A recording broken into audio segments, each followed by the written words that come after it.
Aksi pencurian kendaraan bermotor kembali menimpa jemaat Masjid Ar-Rahman yang berada di Jalan Tanjung Barangan, RT 04 RW 03, Kelurahan Bukit Baru, Kecamatan Ilir Barat, Ilir, Kota Palembang, Provinsi Sumatera Selatan. Aksi curanmor yang terjadi Sabtu 19 Maret 2022 sekitar pukul 5.15 waktu Indonesia Barat terekam jelas dalam kamera closed circuit television atau CCTV yang dipasang oleh pengurus masjid.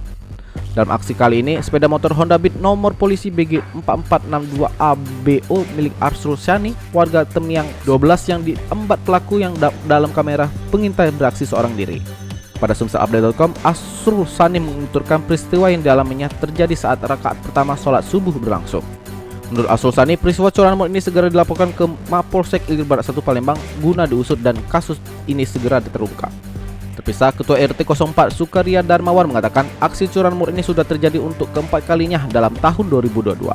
Maka dari itu, Sukaria Darmawan mengimbau jemaat Masjid Ar-Rahman dan masyarakat Tanjung Barangan untuk meningkatkan kewaspadaan karena aksi curanmor ini sudah cukup meresahkan.